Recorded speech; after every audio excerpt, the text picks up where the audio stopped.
ஆண்டவராகிய இயேசு கிறிஸ்துவின் நாமத்தினாலே உங்களை வாழ்த்துகிறேன். இன்றைக்கு ஆதியாகமம் 15ஆம் அதிகாரம் 1ஆம் வசனத்தில் தேவன் ஆபிரகாமோடு பேசுகிறார். என்ன பேசுகிறார்னா, நான் உனக்கு துணையும் பெலனும் மகா பெரிய கேடகமாக இருக்கிறேன் அப்படின்னு சொல்கிறார். கேடகம் அப்படின்னா பாதுகாப்பு.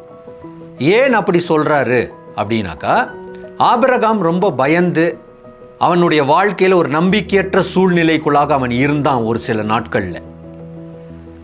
அந்த சூழ்நிலையில் கடவுள் என்ன செய்கிறார் அப்படின்னாக்கா, பயப்படாதே, நான் தான் உன்னுடைய பலன், நான் தான் உன்னுடைய பாதுகாப்பு அப்படின்னு சொல்கிறார். அதே தேவன் இன்னைக்கு என்னோடு கூட நம் ஒவ்வொருவரோடு கூட பேசுகிறாரு. பயப்படாதே மகளே, பயப்படாதே மகனே, நான் உனக்கு பெரிய கேடகமாக இருக்கிறேன், நான் உனக்கு பக்க பலனாக இருக்கிறேன், நீ எதை குறித்தும் அஞ்சாதே அப்படின்ற ஒரு வாக்கு தத்தத்தை இன்னைக்கு கொடுக்கிறார்.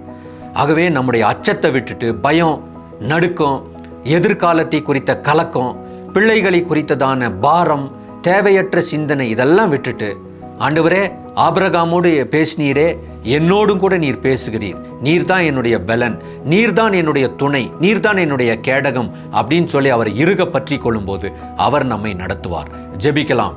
ஆண்டவரே உமக்கு ஸ்தோத்திரம். இந்த நாளிலே கர்த்தர் இந்த வசனத்தோடு ஆண்டவரே எங்களை ஆண்டவரே நீர் இந்த வசனத்தை வைத்து பலப்படுத்தினதற்காக நாங்கள் நன்றி செலுத்துகிறோம்.